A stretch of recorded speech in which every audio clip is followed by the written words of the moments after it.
Srila Prabhupada ki jai. Srila Prabhupada ki jai.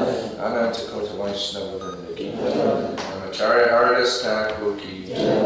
Prem Se Kahosi Krishna Chaitanya Prabhu Nityananda Sri Advaita Gadadhar Shivasati Gaura Bhakta Vrinda ki jai. Sri Sri Radha Krishna Gopinath Shama Kunda Radha Kunda Giri Govardhana ki jai. Sri Vrindavan Dham ki jai. Sri Mathura Dham ki jai. Sri Navadvip Mayapur Dham ki jai. Ganga Mayi ki jai.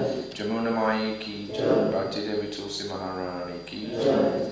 Samaveta Bhakta Vrinda ki jai. Sri Harinam Sankirtan ki jai. Sri Sri Kardanitai Mayapur Shansi ki jai.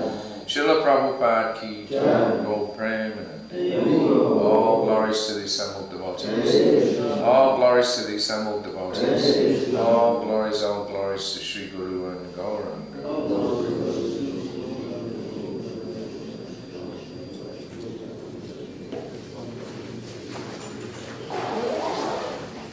11th June 2007.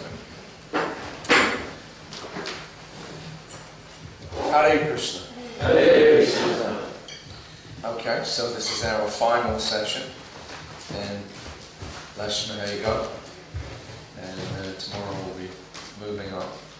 So, alright, so tonight I thought it would be nice if we had at least one session on Prasadam, that being one of the main features of the Hare Krishna movement. Prabhupada said we are the kitchen religion. Yeah.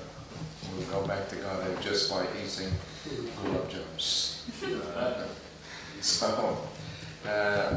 Alright, so anyway, distribution of prasadam, of course, is a very important feature of the Krishna consciousness movement. Do we need this or not? No. So let's remove that. It booms a little bit. And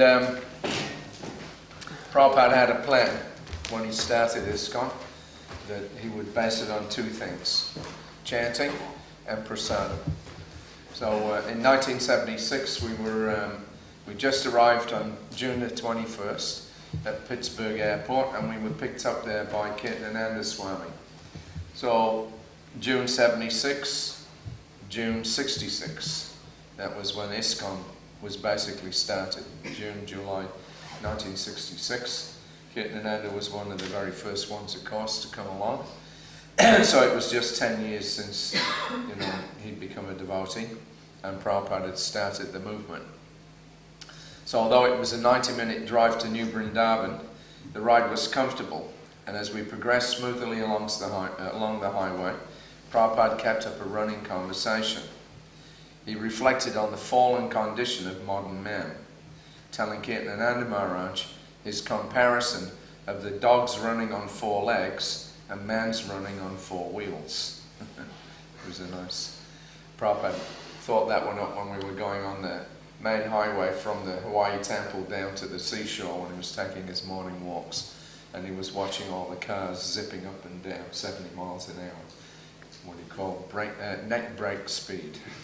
And he came up with this analogy. He said just that a dog is running on 4 legs and they're running on 4 wheels. Same business, different conveyance, that's all. So he said the only way to save them was to start with the basics. Then after some time, when they become a little purified, give them some philosophy. He reminded Kirtanananda that this had been his program right from the very beginning. You have all got this experience, he said. This is the only way. I started this movement on this determination. I'll give them some prasadam, nice chanting, and they'll not come. They must come. That was my determination, and I began with this. So this is the only way. Give them a chance. No talk. Please come. Chant and dance with us and take Krishna prasadam and go home. Kirtanananda reflected that it was just 10 years since he had met Srila Prabhupada. Prabhupada gave one of his endearing little sideways nods of assent. Yes, I never said, you have to give up this, you have to do this. Never said. Then gradually, Chaito Dharpanamarjana, when the heart becomes cleansed, then a little. So there is no hopelessness. So that was Prabhupada's program. Little chanting, little prasadam, and go home. No talk until there's been a bit of purification. Yeah, then you can have some nice exchanges. So anyway, when I joined Prabhupada's party in Bengali markets in 1975 in Delhi, that was one of the first engagements that Prabhupada gave me, actually. Actually, even before he asked me to do his massage. I was there for one of the darshans in the afternoon. And that was a standard feature of Prabhupada's darshans, that he would have somebody sit at the door with a jar full of prasadam. And then anybody that came in or out, they had to get some prasadam. Because they may not get anything from the philosophical exchange, but if they eat prasadam, it's something tangible. So Prabhupada knew that, so he was always very insistent. In those days, the temple in Delhi was very small. There was only a couple of householders that were there, and a couple of brahmacharis. Tribhuvana Prabhu was one of them, actually. By a quirk of, good fortune, I was the one that got asked to give Prabhupada his massages. Otherwise, probably if I hadn't been there, it would have been Tribhuvana. I always used to josh him about that one afterwards, but anyway, that's the way that Krishna arranged it. So anyway, because there were very few devotees there in Delhi, Prabhupada was allowing the devotees to buy sweets from the Bengali sweet shop, which was just down the road on the corner. Of course, the Bengalis are famous for their rasgullas, especially rasgullas. But so many different varieties of sweets they know how to make. Prabhupada apparently knew the owner of that sweet shop, and he knew that the ingredients that they were using were pure. excuse me. Jai Shri Shri Gauranitai Ki Jai. So he allowed the devotees to buy the sweets from the sweet store and then offer them to the deities even. And what to speak about, you know, we were giving them out at the door there on the darshans. So again, in Vrindavan, when we went there, the same thing, every afternoon. Because in Vrindavan they have a sweet called pera. It's a milk sweet. So Prabhupada had me sit there at the door and make sure that everybody got a piece of pera when they came in around. Now, let's see. Because that was, you know, in Prabhupada's personal darshans, but also whenever there was any big functions also, Prabhupada was very insistent there must be prasadam distribution. So one example of that was when we went to Sanand in 1975. So we arrived there on December the 25th. We stayed for about 6 days. And there was a very big pandal in the evenings. So the first evening, because in a town of about 21,000 people, the attendance was 5,000 to 6,000 people. So almost a quarter of the whole town came out to see Srila Prabhupada. So Prabhupada went there at 8:30 p.m. He gave a very nice lecture, about 50 minutes long. And at that time I think he spoke in Hindi. He had that translated into Gujarati by Yasamadinandan Prabhu. So then after that, because it was quite late, there was a lot of people there, then Prabhupada got in the car and we drove back to the King of Sanand's palace where we were staying. So as we were going out, all of a sudden Prabhupada told the driver to stop at the gateway entrance to the grounds where the program was being held. And then he asked Yasamadinandan, what prasadam are you giving everybody? Because Yasa was there with his wife, there was Hai with his wife, and just a couple of other devotees. So again, it was a really small yatra, they were only just beginning. And you know, now there's this big crowd of 5,000 or 6,000 people. So how are they going to arrange for the prasadam? But that was Prabhupada's concern. And he immediately, when he stopped at the gateway there, he wanted to know now, what are you giving them? So actually what they were doing was they were giving these small white sugar beads. You see this a lot in the temples in India. Some kind of, you know, simple, I don't know, you know, sugar solution, they bubble it up and then it dries out and you get these little sugar beads. So that was it. Anyway, Prabhupada wasn't very impressed with that, but at least, you know, it was better than nothing. So then the next morning, he went out on a morning walk and we went out into the fields. That particular area was very flat land and they were growing cash crops, tobacco plants. So Prabhupada had something to say about that also, that he made the point that how foolish the whole system is. They've got land there, they could be self-sufficient and grow all the vegetables and grains that they want right there on their own land. But instead they grow tobacco plants, which they can't do anything with. They have to harvest it, send it to a market, either somewhere else in India or overseas. It's sold at a price that they have no power, you know, to dictate. And then with the money that they get back from that, they buy the very foodstuffs that they could have grown on their own land. So Prabhupada, you know, he really didn't like that idea of cash cropping. So the talk of crops also brought up the question of prasadam distribution at the program.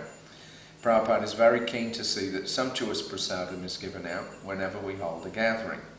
He said that otherwise ordinary people will not be attracted. Although he is lecturing strongly, he is aware that what he says will inevitably go over the heads of most of the people. Therefore, he told the local devotees, then accept this program, distribution of prasadam. Then we can go everywhere, whole day, program, kirtan and distribution. Simply dry philosophy, what will people understand? He's talking about his own speaking there, but that's the way it comes over to most people. Some dry philosophy, what will they understand? Give them prasadam, kirtan and prasadam distribution. So one example of some devotees that were doing that, Prabhupada was very pleased with that program.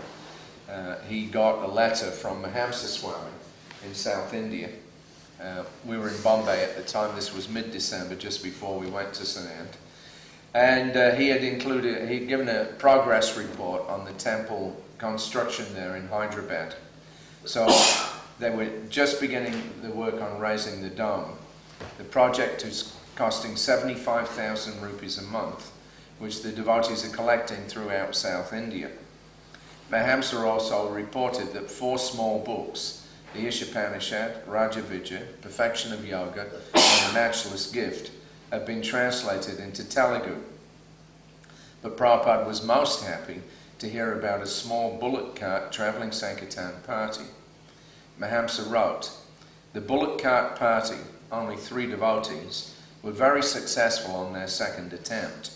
They collected lots of rice, distributed prasadam and small literatures, held evening programs, and are sleeping under a different tree every night. They are thrilled and so enthusiastic. They love this kind of preaching work. Now I am giving them a portable sound system, and more equipment, and 1 more devotee, and I'm sending them immediately on a massive voyage on bullock cart all the way to the Mayapur festival." Because from Hyderabad up to Mayapur, it's like 1,600 kilometers. So it's a long way. And they're going on a bullock cart. And they actually made it. They got to Mayapur just the very day before Gaurpurnima. You know, just the 4 of them on this one. They came a long, long way. So Prabhupada replied enthusiastically, "Naturally, the Sankirtan men travelling with the bullock carts are blissful. It is Lord Chaitanya's engagement. Lord Chaitanya personally travelled all over India for 6 years. His program was simply kirtan and prasadam distribution. Lord Chaitanya never spoke philosophy in public. When he met big scholars like Sarvabhauma Bhattacharya, he spoke philosophy. Otherwise, for the mass of people, kirtan and prasadam distribution. So continue this program. It is very pleasing to Lord Chaitanya." Later on, of course, in 76, that was when Lokanath Maharaj began his bullock cart travelling Sankirtan party, which later on then after that became the Padayatra party, and then they ended up touring India they're still touring India. They've been going since about 85 now, so nearly 20 years, just going around, simple program, but that's the basis of it. So very important then, give people prasadam, something tangible, some spiritual advancement. So Prabhupada, of course, he was very expert in entertaining people. When you meet people, you have some, relationship with someone, or if you want to make a relationship with them, then the best way to do that, sit them down and feed them. Yeah, if you can please people's tongues, then they become your friends for life. Yeah, they might not agree with your philosophy, but if they like your food, they don't care about the philosophy. If you feed them nicely, they're very happy. So Prabhupada was very expert at, entertaining people. So a couple of examples of that. In 1975, we had gone from Delhi, I think, down to Bombay. And Prabhupada was sitting in the departure lounge, and this man came up. His name was Mr. Chowdhury. So he, it turned out, was working in the in the land department of the Secretariat buildings in Calcutta. It's called Writers' Building, and that's where all the bureaucrats sit. So he was working in the land department, and Prabhupada at that time was just thinking up this scheme to get the government to acquire 300 acres of land for us in Mayapur. Acquire land means that the government sets a fixed rate and then orders all the farmers you have to sell for this particular scheme. So Prabhupada had applied for that. And this man comes along, and he's working in the very department where the application is going to go through, and he was actually one of the top executives in there. So immediately, of course, Prabhupada saw there was an opportunity there. He was very friendly, very appreciative of what Prabhupada was doing. So a few days later, when we were in Sanand, Prabhupada relaxed on the roof. He dictated a letter to Jayapataka Swami in Mayapur. He enclosed an introductory letter for him to meet Mr. Chowdhury, the gentleman that we had met at the airport. Seeing that meeting as Krishna's arrangement, Prabhupada requested Jayapataka to visit him personally with prasadam and flowers and to invite him to Mayapur. He wants Jayapataka to enlist his help in getting the government to acquire the land for our ISKCON Mayapur development scheme. He also suggested that Mr. Chowdhury might be able to help Jayapataka Maharaj, an American, with his application for Indian citizenship. So at that time, because we had so many visa difficulties, everybody, all the Americans at least, had to keep coming and going every 3 months. They'd have to leave the country and then come back in, and a lot of expense. So Prabhupada had advised Jayapataka Maharaj, why don't you apply for citizenship? And so he did, and eventually he got it, which was pretty amazing, because the Indian government was very reluctant, to give citizenship out, especially to people like Americans. So anyway, he got it. I don't know whether Mr. Chowdhury actually got involved in that one, but Prabhupada suggested it. So then on February the 1st then, in 1976, this is like 2 months later, as promised, Mr. Chowdhury and family arrived. So Jayapataka Maharaj had been to see them. He was very happy to, accept the invitation. So Prabhupada happily received him, like a father receiving his son. Prabhupada showed him the plans for the Vedic city and the land which he wants the government to acquire for the project. Then he went with Jayapataka Swami to look over the entire compound. Mr. Chowdhury promised to help Jayapataka Maharaj in every way possible to get the application approved. He clearly has the highest regard for Srila Prabhupada, and he was impressed with the Mayapur project. He was even more enthusiastic, his wife was even more enthusiastic, and she challenged her husband that if he is truly a Hindu, then he must help Srila Prabhupada. So Mr. and Mrs. Chowdhury took lunch on the balcony. As we served them sumptuous prasadam, Prabhupada sat to the side in his chair, hosting them graciously. While they ate, he kept the conversation light and jolly, thus allowing them to eat without distraction. So that's a whole art when you're entertaining people. You don't sit down, to a meal with somebody and then suddenly drop some heavy philosophical, question on them. Prabhu, can you tell me about, like this, when you're trying to eat. When you're eating, it should be very light, very happy atmosphere.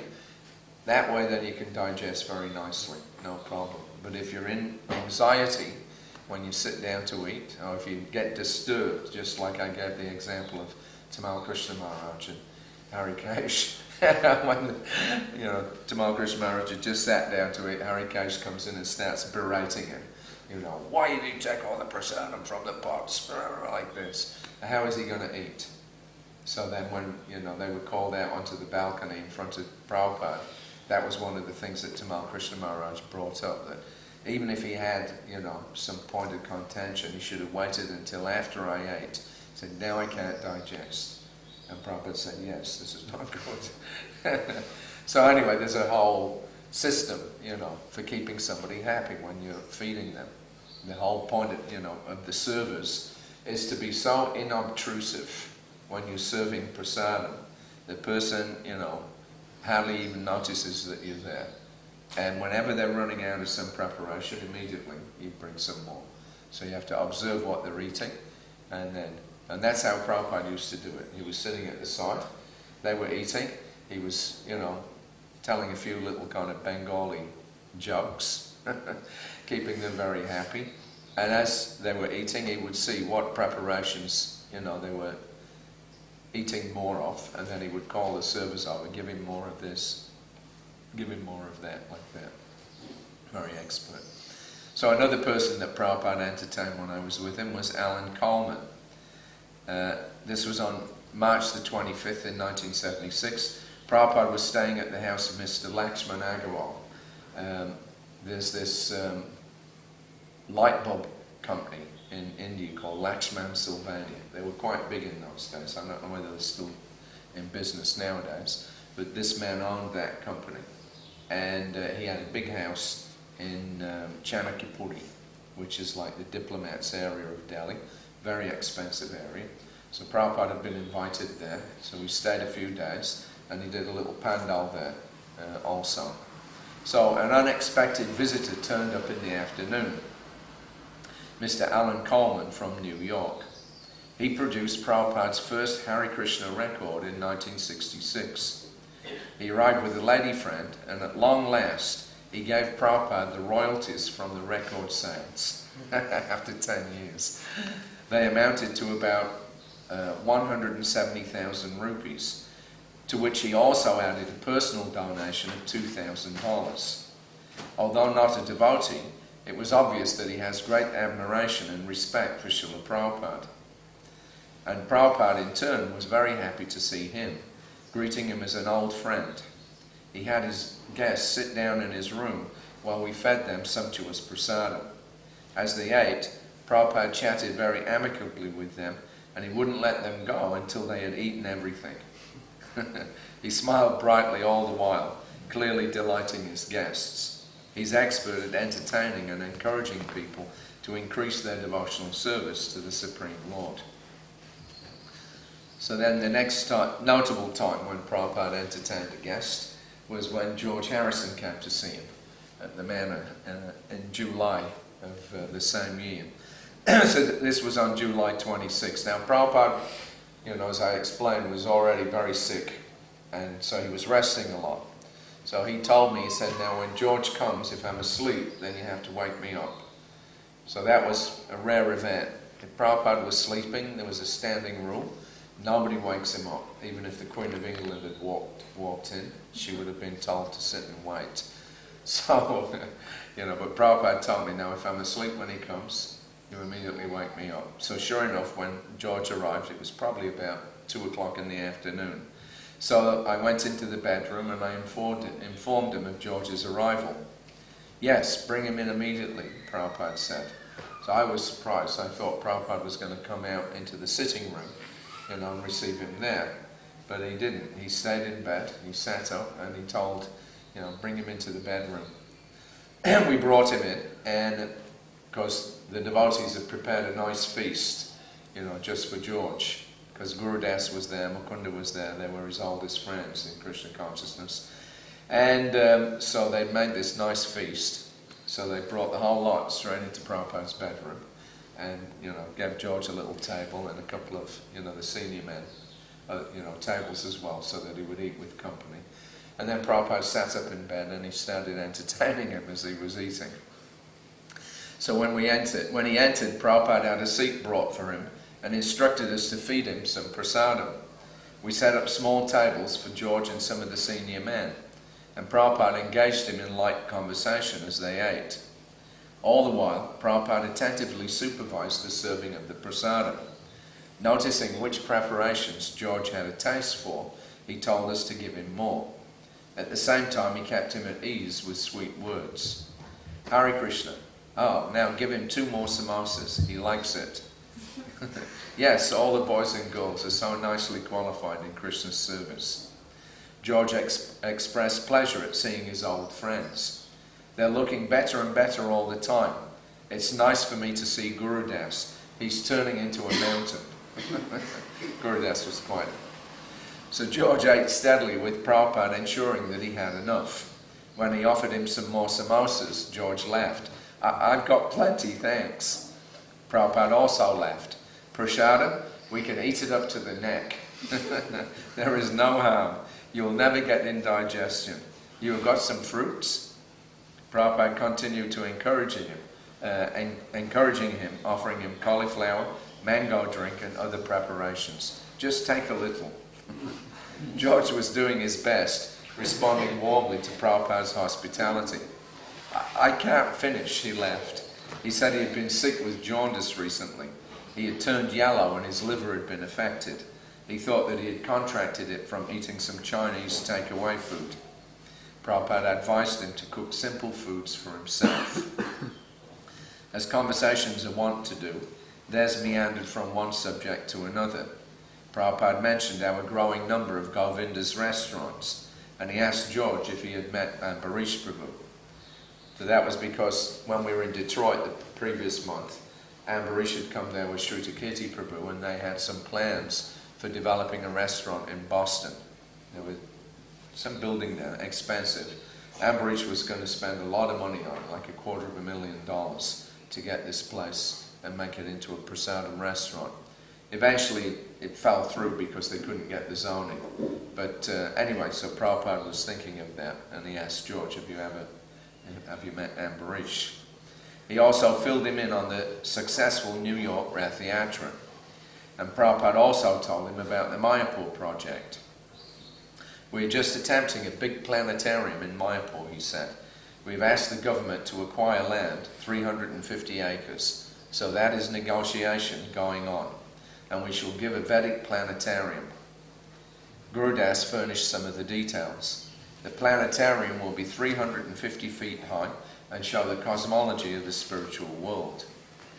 Prabhupada added, the construction will be like your Washington Capitol, just like that. A big dome, George asked. Yes, Prabhupada said. Estimated 8 crores of rupees, because it's a lot more than that now. 8 crores of rupees now is only about $2 million. Now the estimate, this year's estimate, was about 38 million. And that's very small compared to what it was planned some years back. But anyway, so then Prabhupada offered him more dal and fruit. George was grinning and he said, oh, very good, fantastic. Well, maybe just a little bit, but no, thanks, that's fine. No, okay, well, no, thanks, fine, that's enough, that's fine. Prabhupada smiled. That watermelon, it's just water. Prabhupada asked George if he was reading his books at all. George said that he was, mainly the Krishna book. Mukunda gave me the new books, but there's just so much to read. I don't know how anybody could have written it. It's difficult enough to read all that amount. Prabhupada acknowledged his appreciation. Sometimes they are surprised how one man can write so many books, but it is Krishna's grace, he said humbly. Otherwise, not possible. For a human being, it is not possible. As they chatted, Prabhupada ensured a steady flow of prasadam. Prajumna, give him a little. No, this one here. No, please, no more, George laughed.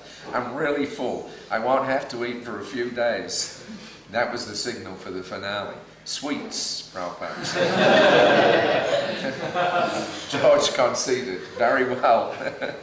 Sweets will help you digest, Prabhupada told him. And to the server he instructed, don't give him 3, at least 4.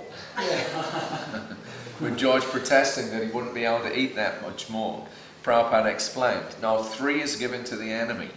According to our Indian system, if you give somebody 3, that means he's an enemy. George was a little surprised. Oh, really? I always liked the number 3. While waiting to be served some fruit, Prabhupada listed 3 enemies, Kam, Krodh, and Lobh, lust, anger, and greed. Yes, but there's lots of nice 3s, George said. And Prabhupada agreed. Yes, just like Brahma, Vishnu, and Maheshwar. 3 worlds, Sankhya, Madhya, and Padma, Trinity. So these are nice things. George gallantly tackled the sweets. As he downed the last one, he declared, my compliments to the chef. While we cleared away the table and pots, Prabhupada thanked George for coming. So I'm very much pleased that you've taken so much trouble to come here. So, because there was a lot more to that conversation, but I just pulled out the bits, where Prabhupada was doing the prasadam bit there. But that was actually the last meeting that George had with Prabhupada. And of course, in the last few weeks when Prabhupada was in Vrindavan in 1977, he instructed Tamal Krishna Maharaj, he had some rings. So he gave 1 ring and he told Tamal Krishna Maharaj, you give this ring to George Harrison. So right at the last few weeks, then Prabhupada was thinking about George and giving him a gift. So that's how to entertain your guests. Now here's how not to entertain your guests. So this was in December of 1976. Prabhupada had gone down to Hyderabad. He was going to inaugurate this farming community there, New Naimisaranya. And his program there was that he wanted to start a Varnashram community there. In fact, when we left Vrindavan to fly down to Hyderabad, just as he got into the car, Jagadish was sitting in there, and Prabhupada got in, and then he said, now we are going to start a new phase of this movement. And then he didn't say anything more, so Jagadish asked him, well, what is that, Srila Prabhupada? And then Prabhupada said, Varnashram. So that was on his mind. So we got down there. First few days that we were there, we were in the city because Mahamsa Swami, who was in charge of both places, he kept telling Prabhupada, well, we're just building a bungalow for you, but it's not ready yet. It'll be a few more days. Then finally, after a few days had gone, Prabhupada got fed up of being in the city, because that wasn't what he came down for. And he wanted to go and see what was happening at the farm. Then as soon as we arrived there, of course, he didn't want to leave. So we settled in. There was like some very simple, crude buildings, like a little strip of rooms. And, little low slanted roof. And very, very simple, brick floor and everything. But Prabhupada was perfectly happy. He moved straight in there. And, he was perfectly at ease on the farm. He told me, he said, I'm happy like this, living very simply. He said, I'm a city boy. I was brought up in Calcutta, but he said, I like this life. So anyway, he had a plan. In the mornings, he was going around 560 acres, so he was looking and checking all the different aspects of the farm. And then in that area, of course, there's so many other farmers living, small villages and stuff like that. So Prabhupada's program was that he would hold like a pandal every evening. They have some chanting, have some nice prasadam distribution, maybe a little bit philosophy, not much. And then in that way, gradually, he wanted to attract the local farmers to come and live with us and become devotees. So the whole program was that he would set up small settlements around the land, say half a dozen houses. He'd give each farmer, maybe 1 or 2 acres of land. And each small settlement, there would be a small temple. It could be Lord Venkateshwar, who's very popular in the south, or it could be Radha Krsna, or some other, Lakshmi Narayan, or some other form of Lord Vishnu. But the idea was that then the farmers, they'd get up in the morning, they'd do, some puja, or, attend the arati, and then they'd just go and work on the land, offer all their food to the deity, and then work the land and earn their living from the land. And that was it. It was a very simple scheme. So anyway, to get that kicked off, then Prabhupada, told the devotees, now, whilst I'm here, I want a program every evening. And Hansadutta was there. He had a big bus party, maybe about 30 men, most of them Germans. And he told them, you go out in the daytime, you advertise in all the villages, there's a program at such and such a place, and let the people come. So the first evening that they did it, it was okay. About 150 people turned up. And they gave some very simple prasadam, but, the whole thing went reasonably well. So then on December the 9th, it was the second day. So as it turned out, the Pandal program didn't go too well. Only about half the number of people came, and the kirtan was poor and unorganized, with little participation. Villagers were left to aimlessly mill around, and none of our men seemed to be taking much interest in them. Tejas gave a short talk in Telugu, and afterwards the prasadam was served. Srila Prabhupada didn't go out of his house. He'd just moved into his house at that point. He stayed in his room, leaving it to his leaders to conduct the program, seemingly unaware of the situation outside. Yet, at about 8:30 p.m., he rang his bell. I went into his room, and he asked me to bring some of the prasadam that was being served to the guests. I thought that was a little unusual. Because of his delicate digestion, Prabhupada never eats the general prasadam, preferring only that which is cooked by his own staff. Nor does he eat so much late in the evening. So I sent one of the devotees out to go and get some of the prasadam. When it came back, I placed it on his desk. It was just a large, coagulated lump of rice plonked on a dusty leaf plate, and it tasted as bad as it looked. As soon as Prabhupada took a bit, as soon as it touched Prabhupada's lips, he spat it out. "This is poison," he declared, and he angrily demanded to know who had cooked it. So I thought I'd better go out myself and find out what was going on. After a few minutes looking around, I returned and gave my report. The kirtan had finished. Large numbers of our guests were standing around looking bored and ignored. and nobody would touch the prasadam. In fact, most had thrown it down on the ground. It was so inedible that I even saw that dogs were going up to it, sniffing it, and walking off, refusing to eat it.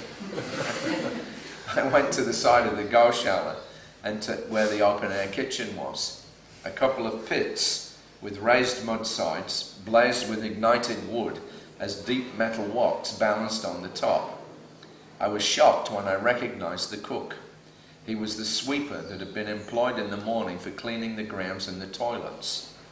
Now he stood with a beedi in his mouth, enough smoke curling from his mouth that it matched the smoke that was curling up from the fires. One of the devotees told me that he had seen the fellow scoop off the top layer of rice, which was well cooked, and he had put it aside for himself and his family. Then he sent a batch of the inedible clag to be offered to the deities. When I asked who was responsible for the arrangements, everyone said Mahamsa was the only one who knows. And when I asked where Mahamsa was, nobody seemed to know. Prabhupada was absolutely furious. He called in Jagadish, Hansadutta and Tejas, and he demanded to know who was responsible for the bad program. He shouted at them, "The poison which is not fit for dogs to eat, we are giving to human beings. We are trying to attract them to come and live here with us, but once coming, they will never come again. They are coming for the tongue, not for hearing your sweet voice. If they want to hear a sweet voice, they can listen to some woman. So your kirtan will not attract them. They are coming for the prasadam, and you are giving them poison cooked by a sweeper. Materially, it is impossible to eat, and spiritually, it has no value." He berated them for over half an hour. Achyuta Grudja, the farm manager, was called. Prabhupada demanded to know why the prasadam was so poor, simply inedible rice. Achyuta Grudja apologized, saying that he didn't have enough money for proper prasadam. Prabhupada then asked him why didn't he come to Jagadish, and he demanded to know from Jagadish why he hadn't supplied money. Jagadish, along with the others, was silent. They all hung their heads with little to say. Nobody seemed to want to take responsibility, all saying that everything depends on Mahamsa's personal presence, and without him it was difficult to get anybody to do anything. Prabhupada was extremely annoyed with Mahamsa because he still had not returned from Hyderabad, and now it was 10 o'clock. When I was at the temple, they said he was at the farm. Now I'm at the farm, they say, oh, he's at the temple. And when I ask why these things are going on, nobody but Mahamsa knows. Finally, after letting them all know that he holds all of them responsible, he sent everybody out and took rest. Mahamsa eventually arrived after 11 p.m., and Prabhupada said that he would see him in the morning. So the next morning was December the 10th. It was the disappearance day of Srila Bhaktisiddhanta Saraswati Thakur, and everybody was observing a half-day fast. So early in the morning at 6 a.m., Prabhupada called in Mahamsa along with the other senior men. He preached to him that things must be organized in a proper fashion. Otherwise, he said, everything will be a failure. He told him, I'm not prepared to invest anything here if things continue as they are. You must make immediate plans for irrigation and vegetable and sugarcane crops. Then he took up last night's disaster and he told him, nobody will come here because you are allowing a sweeper to cook. He was very grave. It has shocked my heart that you can allow a sweeper to cook and then offer such things to Krishna. We say that you must be second initiated, but you are allowing a sweeper to cook. This means that after 7 years you are still a malecha, yavana. Your consciousness has not changed. We are saying, Radhikara Paka Ana Vivijya Bhunjana Paramaranande Krishna Korane Bhojana. Radhika and her gopi friends are personally cooking and making such nice arrangements for giving very palatable foodstuffs simply for pleasing Krishna, and you are offering things cooked by a sweeper. Mahamsa was apologetic. He told Srila Prabhupada that he was unable to find any devotee to do the cooking, and thus they had hired a sweeper. The sweeper. In fact, Mahamsa was largely unaware of who had been doing the cooking. He had gone to the city to finalize the legal documents for the formation of the new trust before Srila Prabhupada departs, and he had left Achyuta Grudja to organize at the farm. Achyutagrudja had foolishly engaged the hired sweeper. But Mahamsa was overall in charge, and Prabhupada held him responsible. Prabhupada had told him previously that he is not all-pervasive like Krishna, and yet, if he is not personally present, nothing seems to go on properly. He is neither competent to manage everything himself, nor is he competent to train others to manage things properly. With displays like yesterday's, Prabhupada is becoming increasingly dissatisfied. Similarly, both Hansadutta and Tejas were present at the lethargic program, but they also had not checked the details of the arrangements. Prabhupada spoke to the small assembly. "You are all dead men," he said. "Dead men cannot preach. Whatever preaching there will be finished.